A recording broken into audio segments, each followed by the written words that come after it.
I don't know about you all, but I was fortunate enough to have people who kind of helped, took me under their wing a bit and kind of helped me see that these are human beings that are just going along and doing their thing. And it just made it all much more grounded and real and tangible.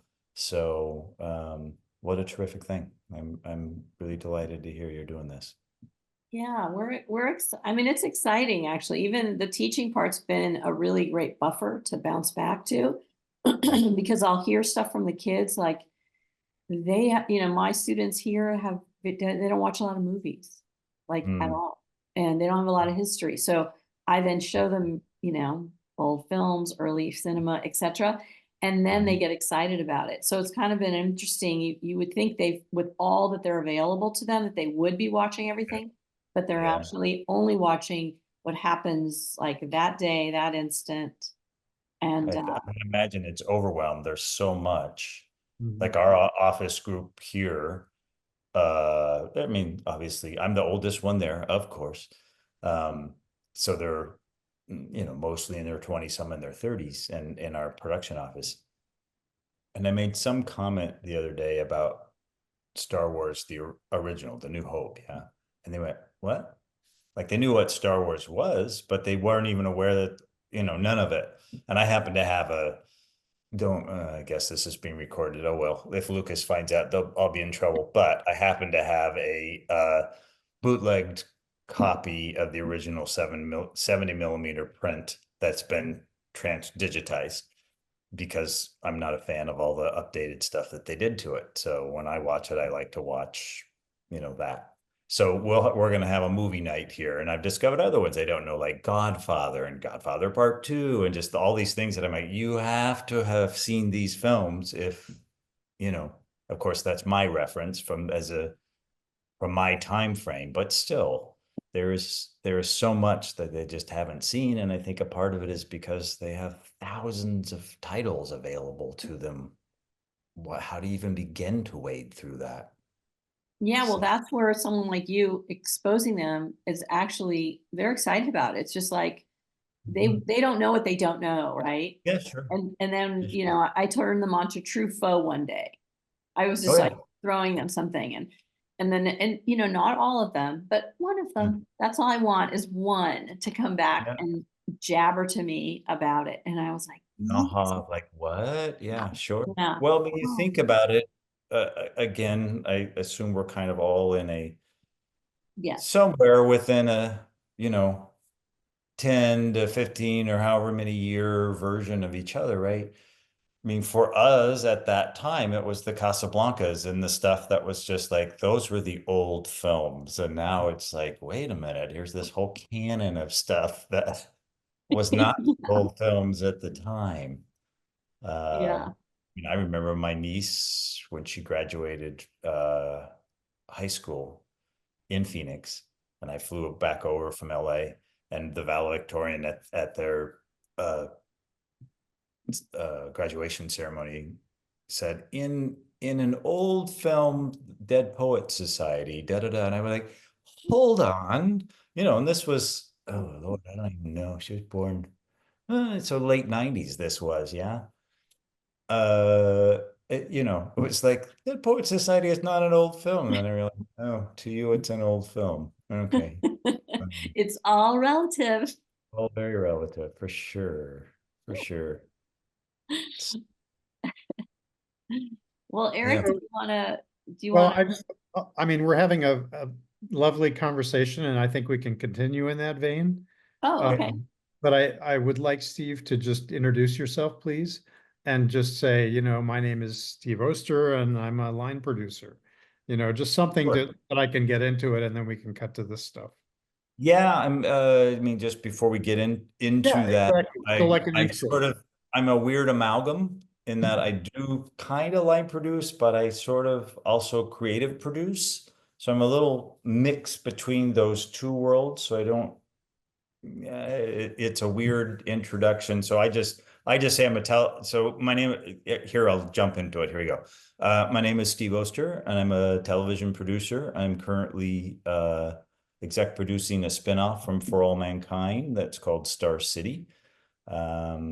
My job basically involves sort of being the Venn diagram between the production budget and logistics side, and then the creative side. So I kind of am where those two things meet, I'm kind of the Switzerland that goes back and forth between the two and kind of navigates the two. Or as I like to say, I'm at all things are in service of the story always. Otherwise, there's no reason to tell it. But I like to say I'm basically working with the budget and the schedule to make sure that we're doing it as efficiently as possible, so we can use as much resources as we need to tell the story well. So that's sort of the recap basically of kind of what my job is. There's in television, there's lots of different people who are called producers. Many of them are just writers, some of them are showrunners. That's basically who would be my job, or my boss is the showrunner. So there's a few showrunners who I've worked with on and off over the last 35 years. Basically, they create and write the show, and then I kind of oversee the process of getting it off the page and onto the screen. So that's kind of I would say the Cliff's notes of what I do. Can you give us just a brief biographical sketch of how you got started and some of the projects you've done? Sure. Well, I mean, the direct line is that I when I graduated high school in Phoenix, I went to Los Angeles to go to film school.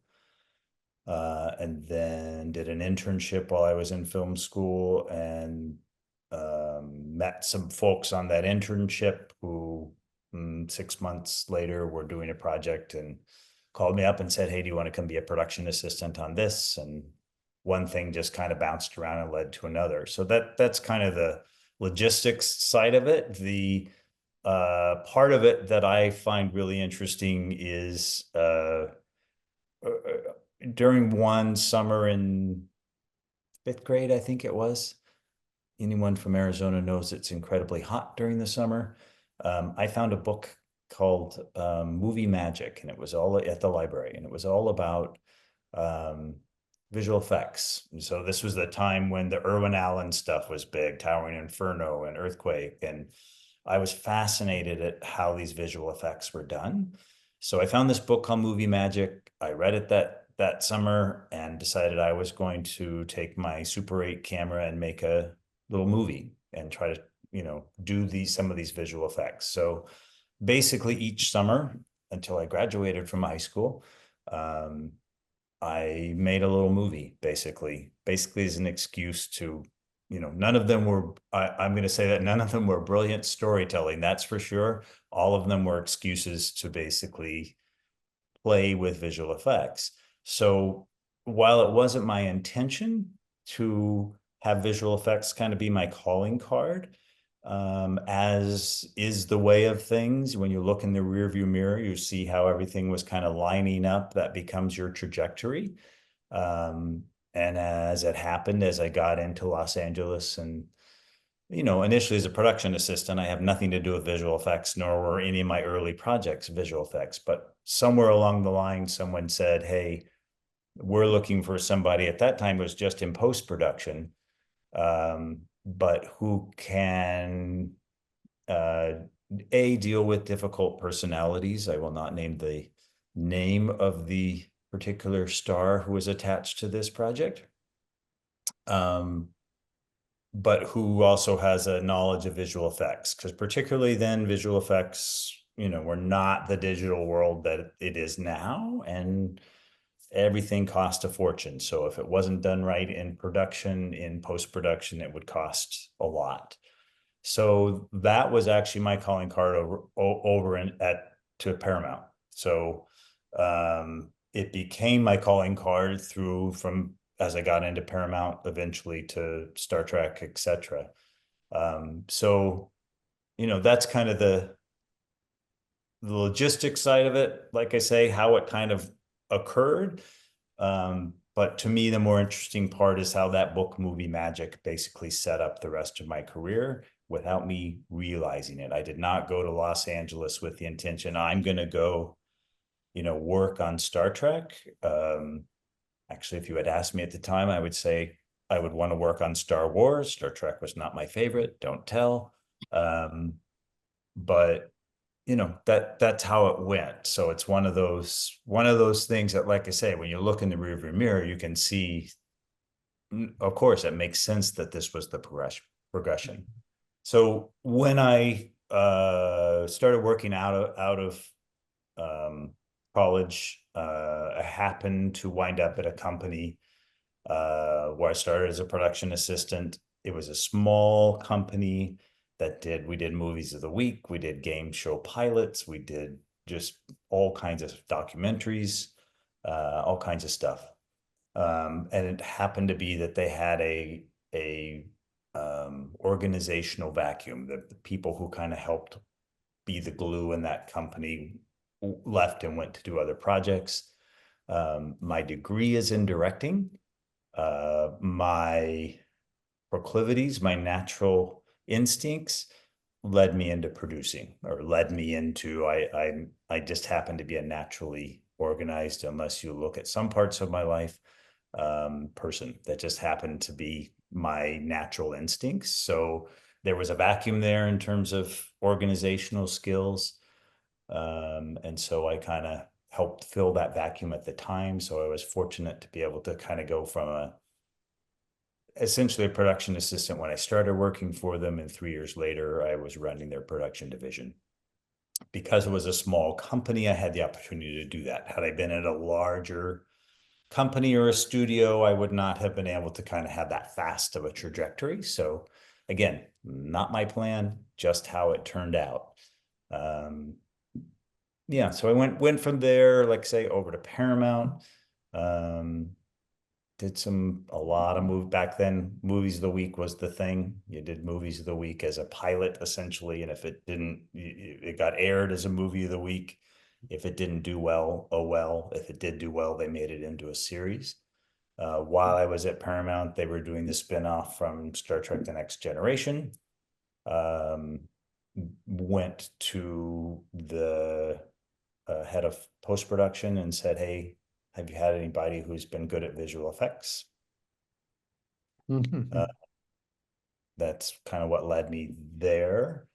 I went in and out of from production back into post-production to production back into post-production. That was kind of the flow of my early career, just sort of depending on honestly, what jobs came up. And then at Star Trek, I started basically in the post-production side, and then the person who was heading up the production side decided to leave, and so I took over that on that side as well. From there, let's see. Oh boy, can I even remember them? On and off some things. Again, Ron Moore is a showrunner who Ron started out at Star Trek. He's gone on to do all kinds of things, including the reimagination of Battlestar Galactica, Outlander. They're doing an Outlander spinoff right now. He and I did a show called Carnival for HBO. So Ron and I just kind of had a bond. Basically, we have a really good work. Each of us have a working style that complements each other. So we worked on and off now for 35 years. He's probably the showrunner I've worked with most often. And then eventually I wound up up in Oregon after Star Trek. And did a show up there called Grimm for 7 years. So that was supposed to be kind of it. And then I did another project for HBO because a friend of mine was the production exec at HBO and said, hey, do you want to do this? And it was going to shoot partly in Portland. And then let's see then I retired again, try number two. And then at that point I lived over in Kauai, and we got hit by a mudslide. Everybody was fine, but we got smacked pretty hard by a mudslide 2018. So my friend Ron Moore, who I was mentioning, had a new show for Apple called For All Mankind. He had asked me if I would be interested in doing it. I kind of said, I appreciate it and I love working with you, but I really need to just go chill in Kauai, and chill in Kauai ended up different than I thought it would be. So mudslide happened. I picked up the phone, called Ron and said, "Hey, you still doing that show?" And fortunately, they had not yet hired a producer. So at that point, I went and did that for him. Did 2 seasons of that. They're in season 5 right now. So I kind of handed that show off to a colleague of mine, went back to Kauai to hang out in the sand, and now here I am doing the spinoff from For All Mankind, which is called Star City. So that's my very long story of how I got to where I am now and what all has kind of happened. It all makes sense in retrospect.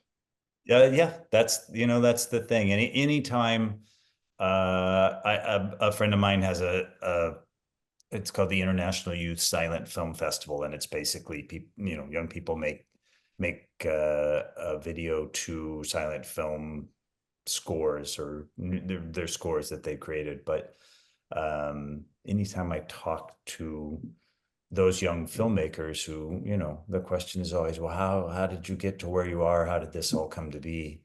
I always want to say it's like you just dive in and do it. You just do what's in front of you. Because you can plan all you want, but it's not going to go according to your plan. And like I say, when I look in the rear view of my career, it makes perfect sense. When I was looking at it going forward down the road, I was like, should I get off at this off ramp? Should I do this? And what am I doing? And I'm not sure. So that's kind of, I think, how it all really works, which is not to say, oh, take your foot off the gas and don't worry about it. Certainly have plans. That's what kind of keeps you in a forward movement, but just know things will naturally take a form. You'll naturally come, um, you'll come into a simpatica with people who you drive with and who you work together with. You're not going to have that luxury in the start of your career, of course, but at the later parts of your career, those are the connections that will kind of, we all like to continue to work with each other, and we have a shorthand with each other. And I don't think I've had a job interview for, I don't know, 30 years, something like that, because it's just been one thing has led to another. And there's that adage of it, it's all about who you know. And that's kind of true, but not in, I kind of divide that into two things. There's the all about who you know, as in somebody who will go into a social setting of some kind and, busily try to go, I'm going to go meet that person. And, that's not the version I'm talking about. That is certainly a track that some people take.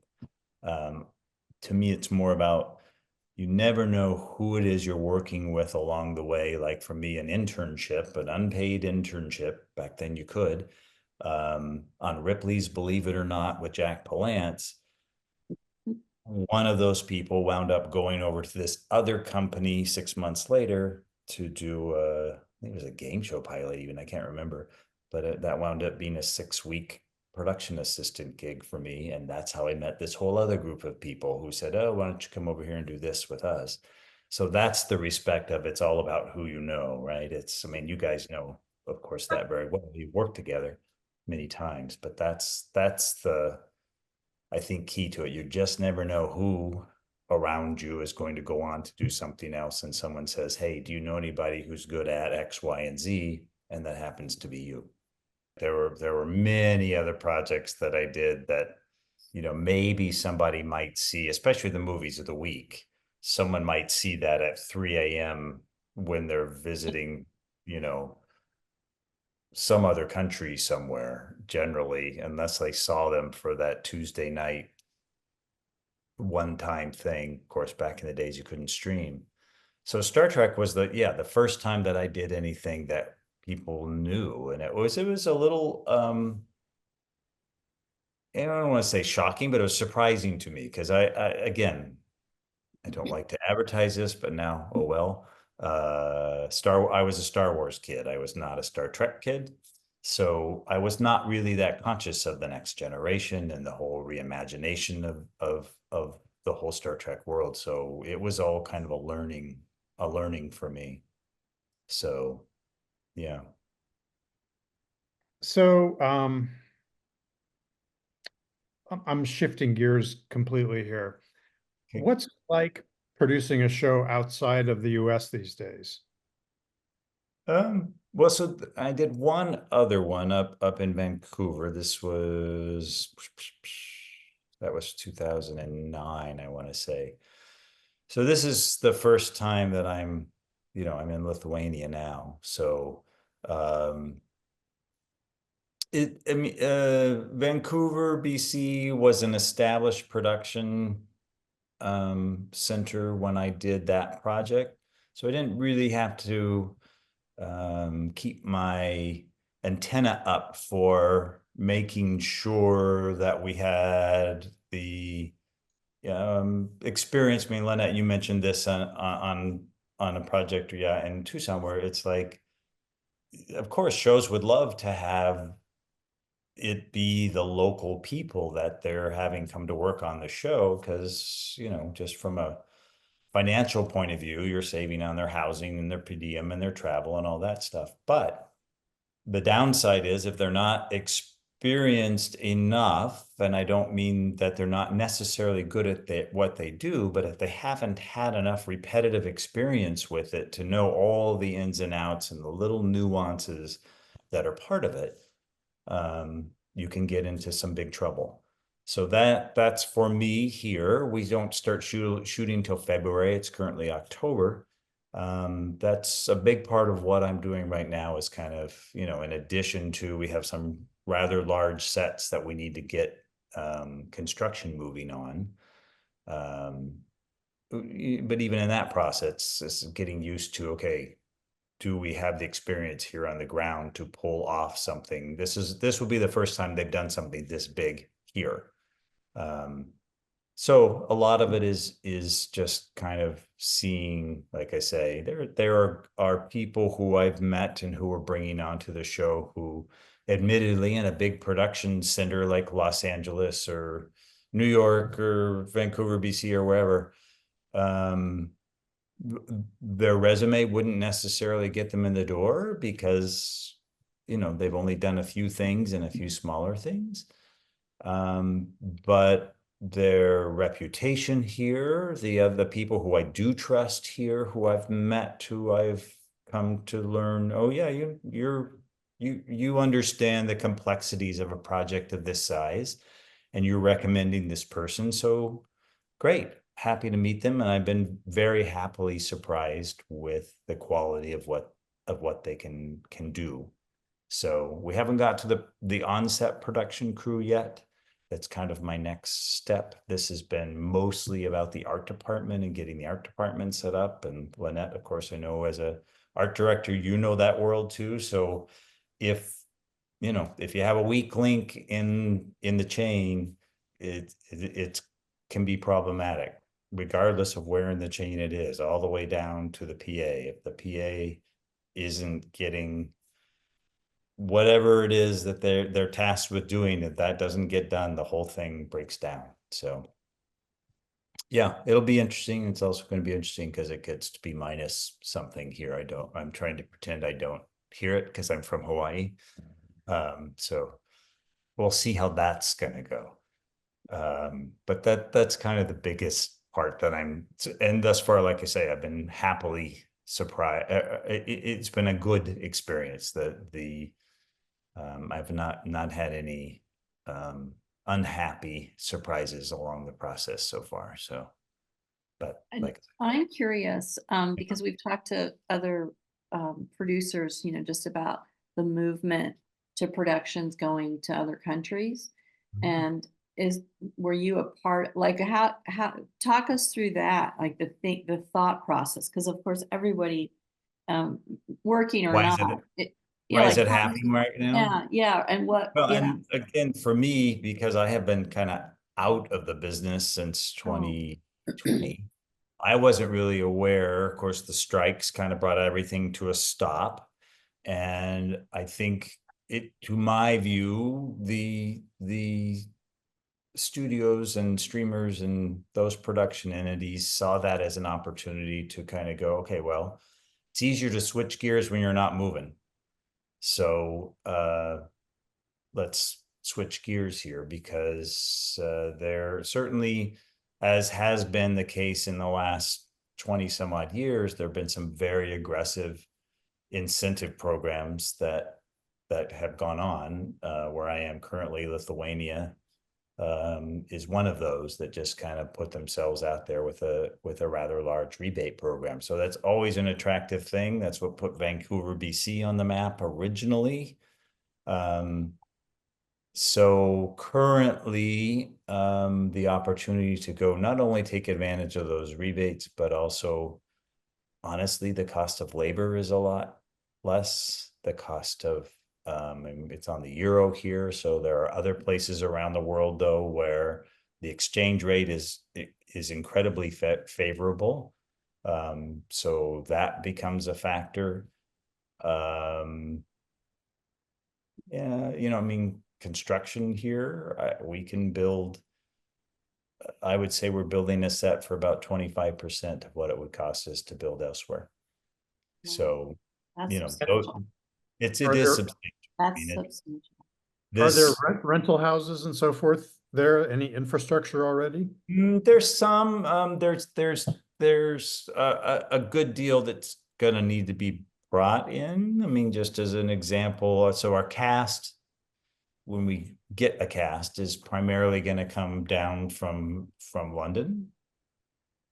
There are not trailers here that part of the scoop is we'll have 9 series regulars in this one, and the deal typically is they all have to have the exact same accommodation generally. So we don't have that here, so we're going to have to bring that in from Berlin, where that's kind of the nearest production center of size is, pardon me, is Berlin. So there are some things we'll need to bring in. But they have enough of a infrastructure here that it's not starting from scratch. So I would say it's a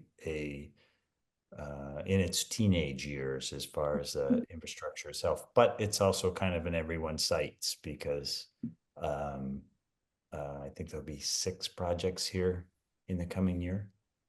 So Wow.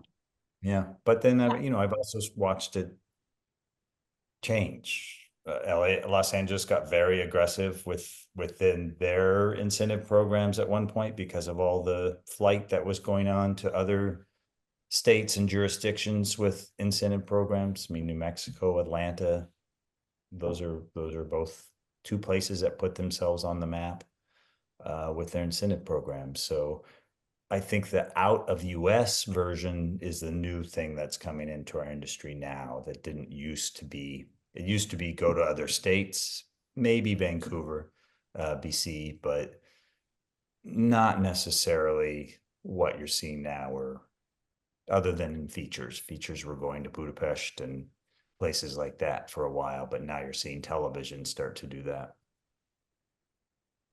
It's a kind of an interesting new world. I don't know if the pendulum's ever going to swing back this way. I think it will. Again, similarly to what happened back in the 2000s when there was the flight from LA was going on. If you were LA based, you watched production dip, and then they got aggressive with their incentives. Unfortunately, incentives is the game now. You really can't be in the game unless you're you've got something incentive wise to put on the table. It's just the reality of the production world now.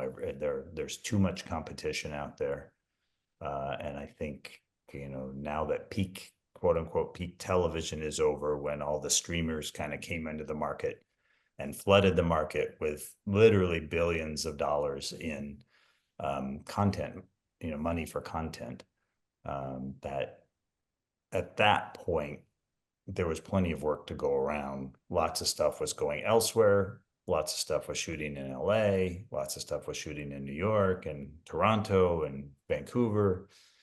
And now that things have kind of tightened back a little bit, I think the places that are, again, it's a financial decision where you can build a set for, $1 million somewhere else, but $250,000 here. It's a substantial savings, even if you're flying in, for $750,000. That's a lot of people that can be flown in. If you find yourself short at some level. Kind So, of a and that's no-brainer. happening. Sorry. I was just saying, it's kind of a no-brainer for the studios. On paper, yeah. There is a component to it, of course, from a creative perspective, that's like, well, yes, it looks great on paper, but it may not be great creatively. In our case, on this show, I think it is going to be really good for us creatively. There's actually, because of the nature of this show, it's a Star City was sort of like the Los Alamos of what Los Alamos was to the U.S. Atomic bomb program, Star City was to the Russian space program. So there's a very specific look that we have to have for this project, and obviously we're not going to Russia. So the Baltic states became the place for it. So that's really the big driver for this one. But I will say it also happened to pencil out very nicely. So I'm curious because I'm an art director, yeah. like, and I ended up way back in the 2000s going into Vancouver many, many times and training Sure. people, basically hiring people that didn't know anything. And now Yeah. they've become amazing art directors that are, kind of proud that I was their first touch to how to do what they do. And but I'm curious because that was, we were speaking the same language literally. And I'm just curious, how has that been, or how is that just the challenge of this? We're an American project doing an American film in this country. I mean, just to translate and convey.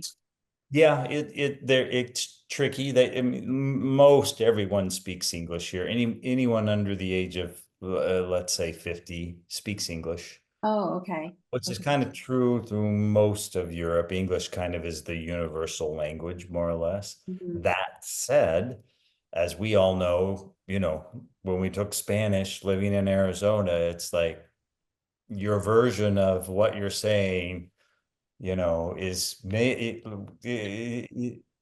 there's little nuances that get missed, and in our business, little nuances are very important. So I have already found that, and just, as an example, I needed a little thin piece of wood about yay big just to cover up a section of a heater vent here in my apartment. And I went down and talked to one of our construction folks and said, hey, could I just get a little, yay big? I drew it out on a piece of paper so he would see what I needed. And I got 25 of them. So he proudly came into my office with this like wrapped package of them. Here they are. And it's like, I don't know what I said that interpreted became 25, but somehow some word must have got interpreted into 25. So I'm I'm feeling learning. Christmas presents coming. Yeah, I feel like you might start your if you little guys little like a craft little piece of project. wood from Lithuania, I have a bunch. Lithuanian wood, it's very nice. Um, no, but it's stuff like that. Like there was something I said, oh, okay, that's great. Right. Someone said, here's, I think it was actually just a flight arrangement or something, right? And I said, okay, that's great, which in the American system means go ahead. Here is just means, okay, you didn't say, yes, do that. So I'm not going to infer that I'm going to do it. So a week later, I discovered that that flight hadn't been booked yet. It worked out fine. It was not a big deal, but I was surprised that it hadn't actually been booked, and then realized, oh, okay, no. And I'm used to just my own personal style. I tend to navigate, and it's part of how I have to do my job, is kind of like nuanced conversation and slowly bringing things to consensus. You can't do that with a hammer. You have to kind of do that, you know, softly to kind of get it to prevent the process where you've stepped on anybody's toes or whatever else. But I'm finding I can't necessarily do that here. I have to be much more specific about, you know, yes, we're agreeing to do this, and only one. I just need one, don't need 20. Um, so, you know, and then I'm still learning that. I've really only been here. I came over in August for a pre-scout trip for a couple weeks, and I've only been here for about 3 weeks now. So I'm still, you know, learning that part of it. The other part, actually, which is interesting here culturally, you know, Lithuania just not so long ago was under the Russian thumb.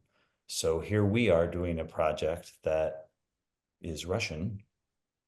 Um, the Russians are not, even though some people, you know, speak Russian, etc., and have Russian relatives, it's not a popular thing here. So I've had a few meetings where people have come in for meetings and didn't necessarily know the content of the project.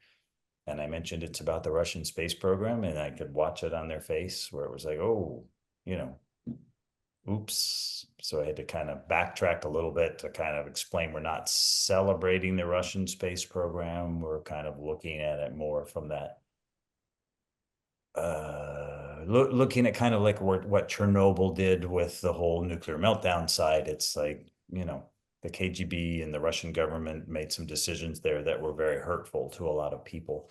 And they ran their space program honestly the same way, where they would send people up into space and not tell their wives even where they were going or if that they were going.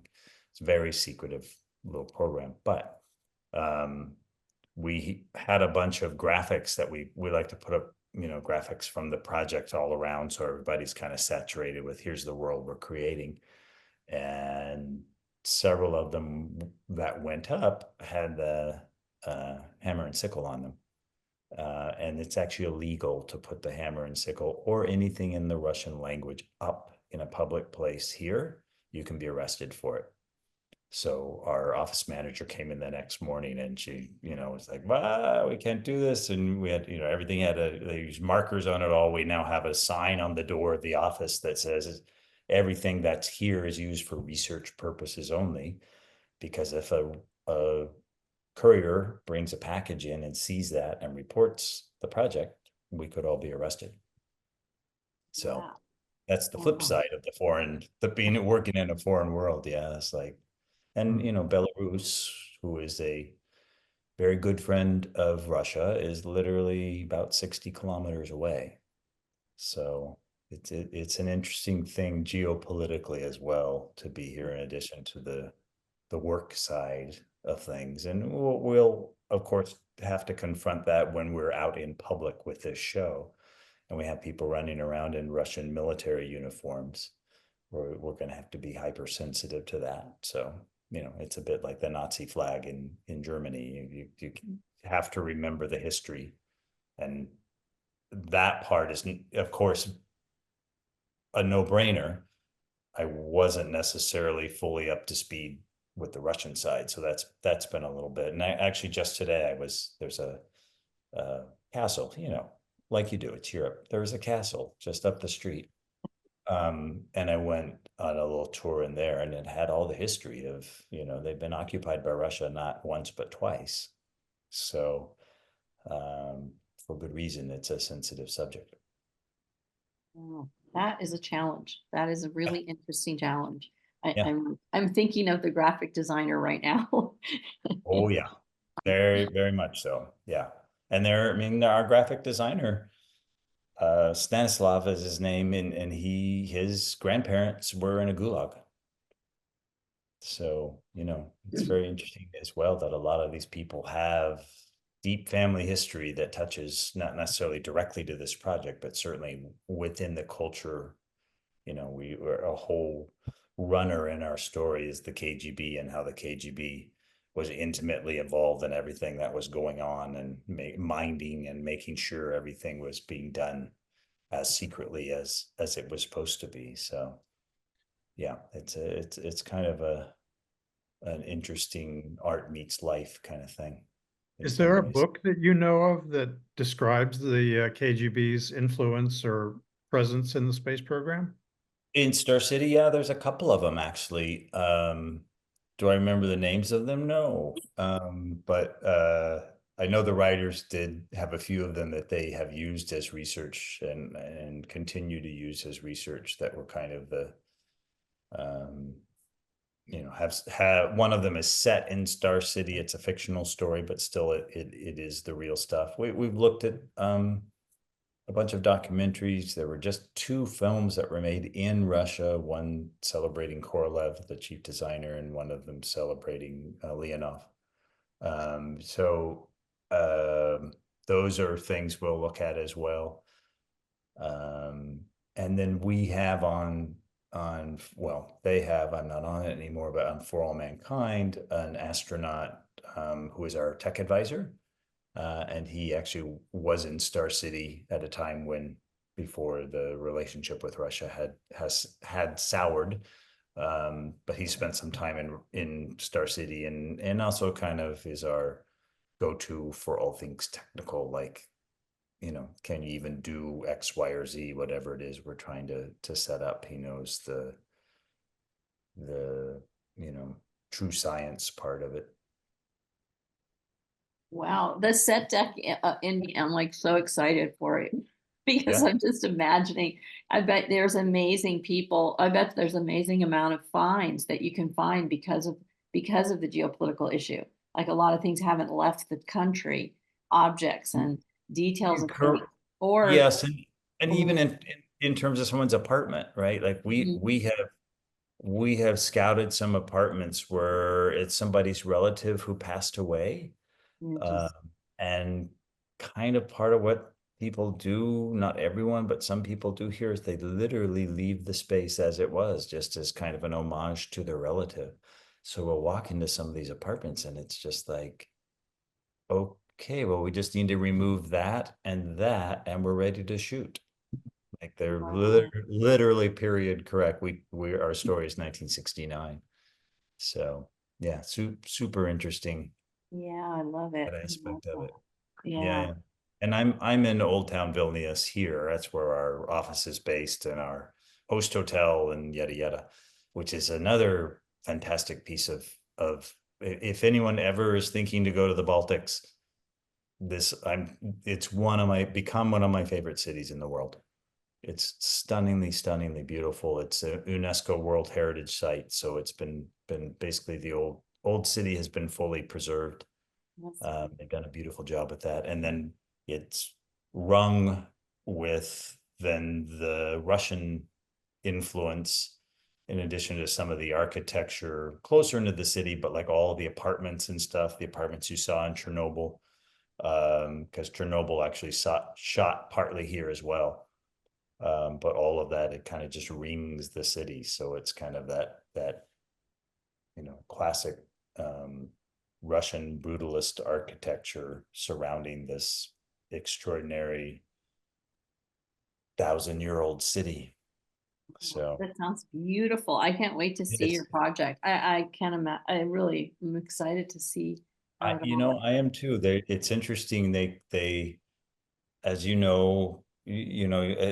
both know, working on projects, you just don't know on paper what it's really going to be. And as you start getting into it, and it's like you're starting to location scout and you're starting to pull pieces together, etc. You start to really get that tangible feel for how it's going to turn out. And I'm really excited about this one. So um, yeah, Yeah, it's intriguing. I I was sure you were going to say you were filming mostly in a soundstage. So it's great to hear that you're outside, because I've had friends do productions in Prague and different Yeah. countries, and they literally went just because they could build, it was all on the soundstage. So I mean, a place they created as a soundstage, I should say. Yeah, well, yes, a warehouse that Yeah. became, and we have, so there are only two sound stages here. They're not that big. Um, Literally one of our sets, which is our ground control set, our mission control set, basically, it takes up the entire sound stage with with the fire lane around it and room for the crew. That's it for that stage. So happily, there are several other buildings that I call stage 3 and stage 4, which are literally locations that we'll basically just own for the run of the season. And those will be one of them is our KGB headquarters. So it's a bunch of different sets for that, etc. Are actually rooms in that building that we'll use as those rooms rather than build them. Dan Bishop, who was our production designer, literally everything down to the ceiling tiles. The ceiling tiles were custom made because they were a odd size and not gettable anywhere, so we had to make them. So it's same thing with spacesuits and space capsules and all the rest of it. It's something, again, we pride ourselves off on with this series and now this spinoff, is that you can zoom in on anything and it will look historically correct. We have a little leeway here on this one because there's just not, on For All Mankind, NASA said, here's the password to our library, have at it. Not so much here. So it was a very secretive thing. So I really have to dig around to find reference photos and things like that. Although our art department has done an amazing job of finding all kinds of stuff and research on there was a woman Russian designer that kind of was a big influence in a lot of the space capsule design. Actually, I don't know if you've ever seen, though they never landed on the moon, the Russian lunar lander looks like something out of Jules Verne. It's wild, the sort of visual language of it. So That's fantastic. yeah, it is. It is. It really, I Come can't wait. over.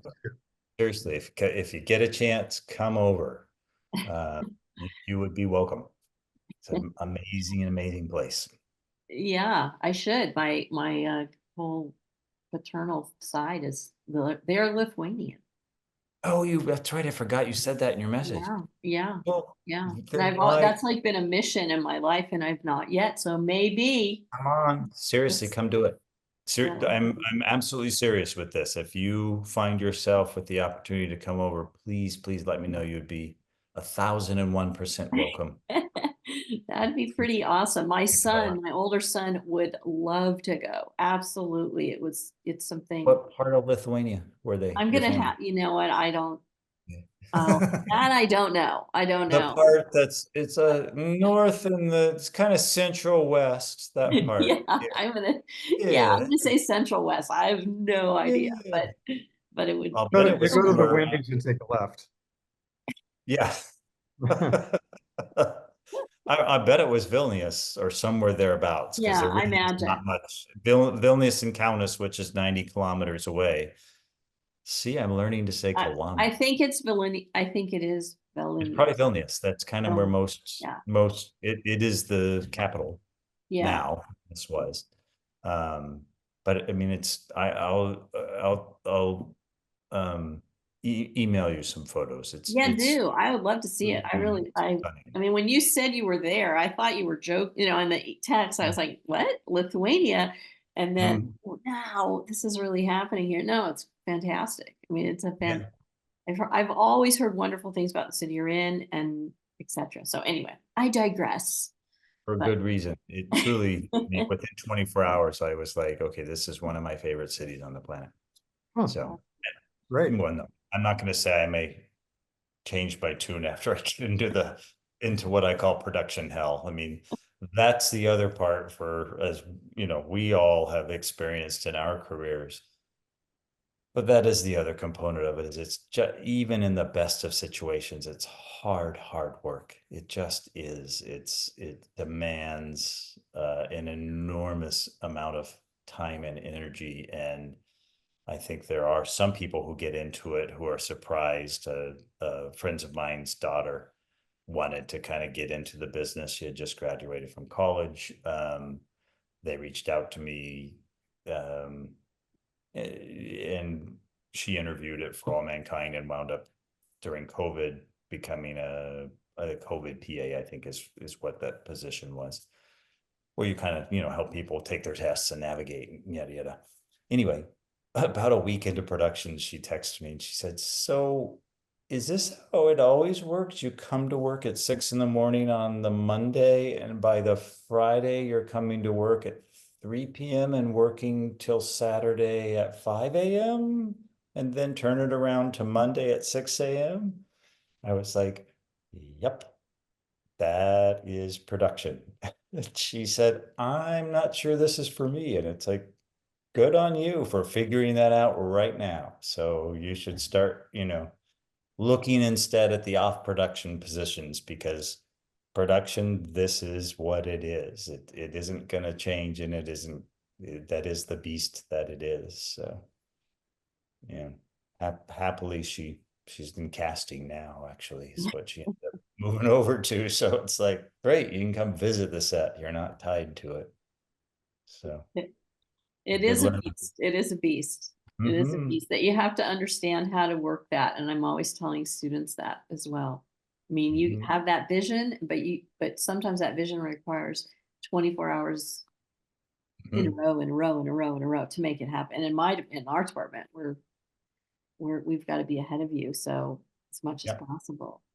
Yeah. Yeah, it's a challenge. It is a definite challenge. You know what, Steve? This is total ops, but I was thinking about hearing you talking earlier about, how you got going in fifth Mhm. grade. And I Mhm. thought, I didn't think about it till you started talking about our drama teacher that we both had in high school and Mhm. how That's for sure. incredibly powerful that she was, and also the students ahead of us Mhm. and how they had gone into Los Angeles, like they had left us and gone on to do whatever they did.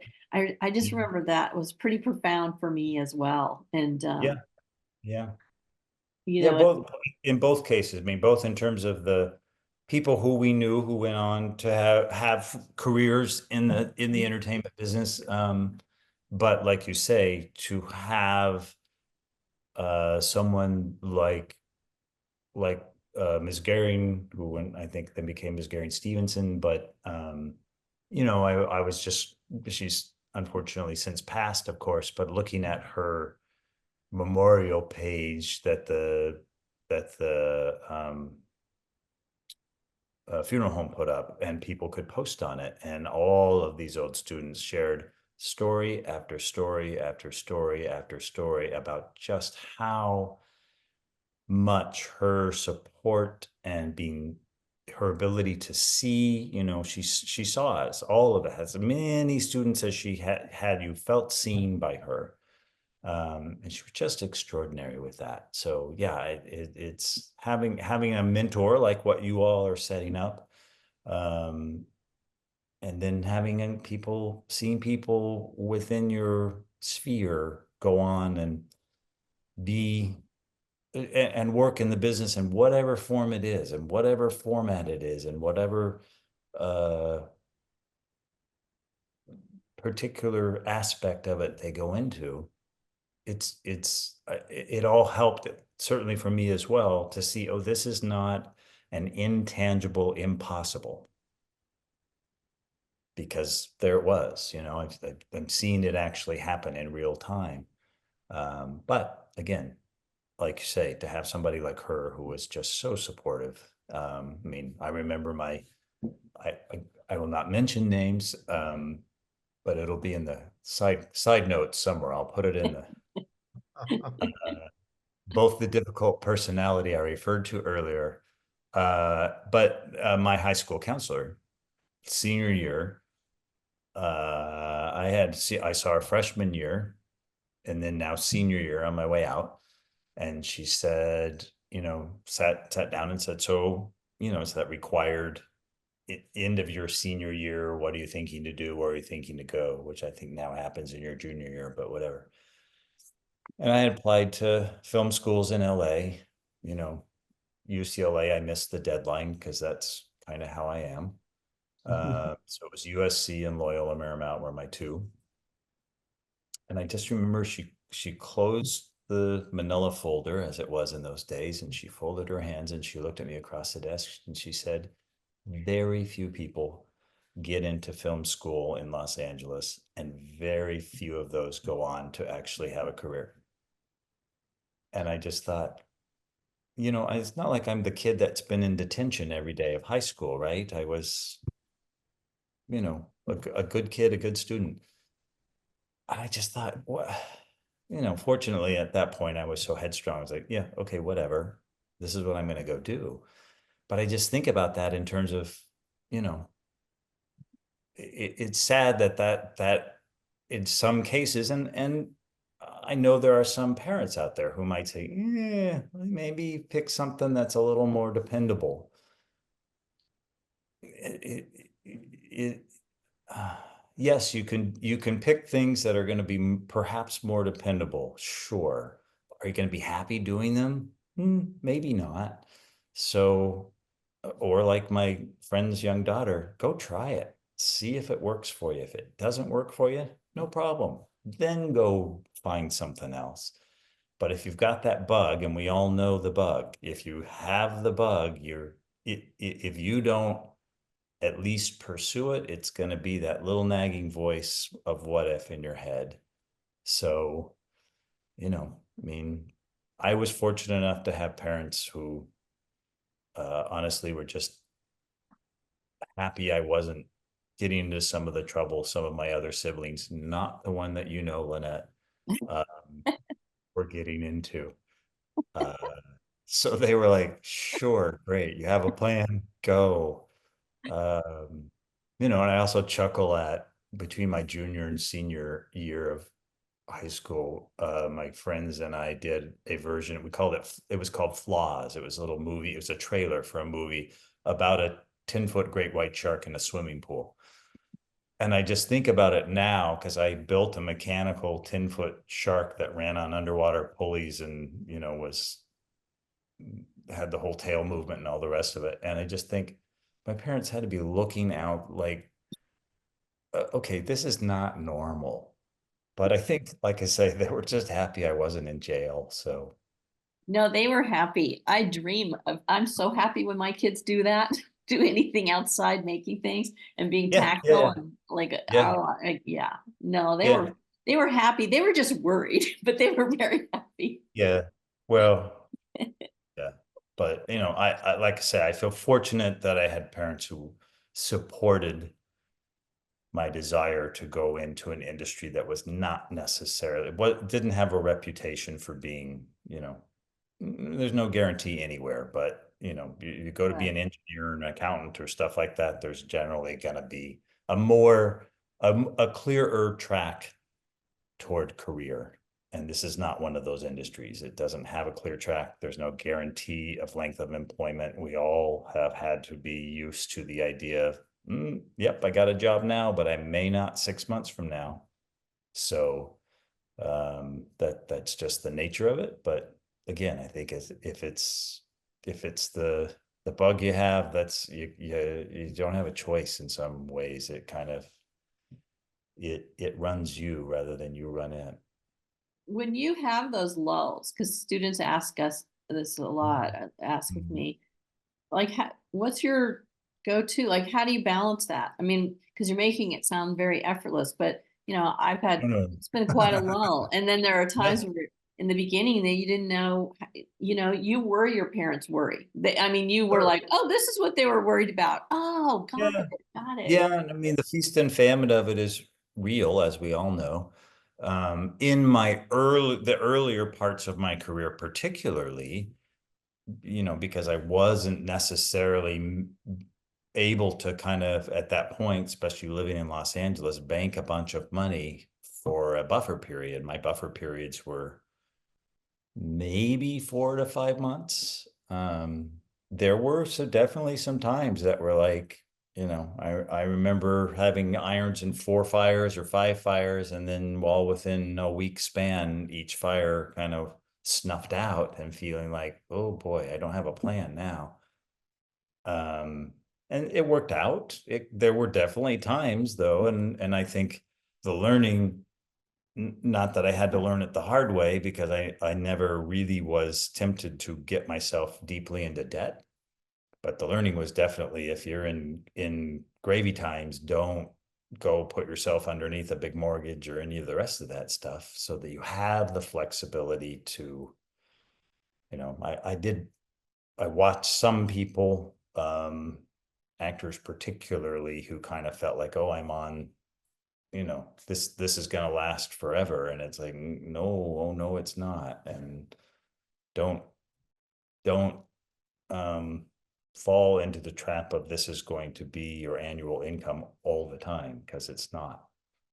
So it's a bit like a teacher. You have to learn to stretch those 3 months of not working, or more in the case. And as we started with this conversation, there are many people that I know who have been longtime colleagues and friends who have had very successful long careers, who now are scratching their heads what to do post the strike, because things are different. So you have to be able to weather those storms and kind of flex, you know.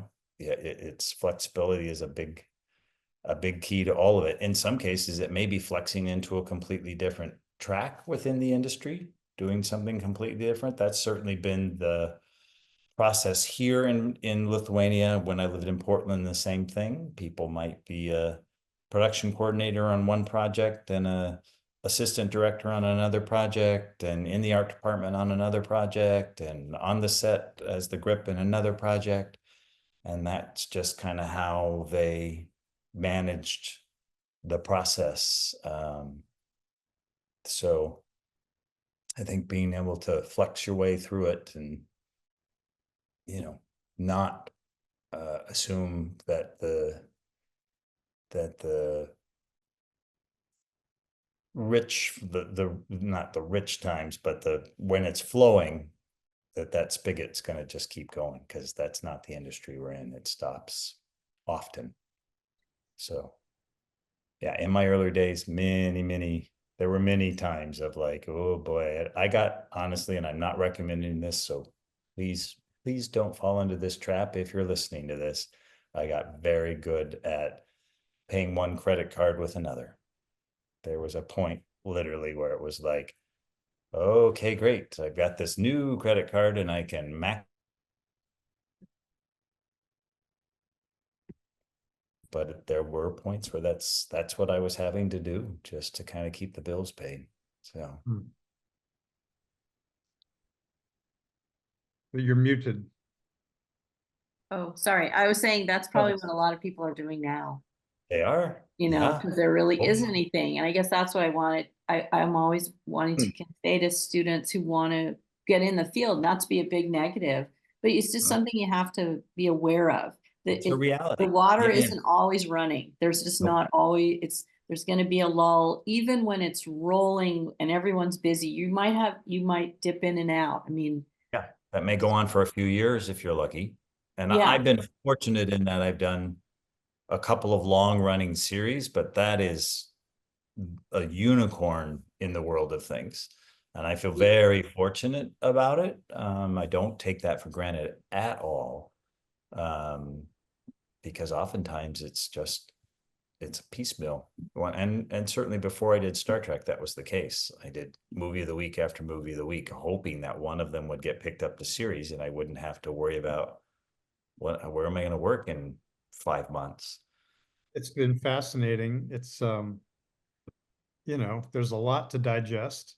But it's Steve is so good at telling stories that I mean, no, I'm serious. It's like I could listen to you all day. I mean, Oh, that's because very kind. your thoughts are very organized and you go step by step and it just makes a lot of sense what you said, and you're kind of telling it the way it is, and I appreciate that.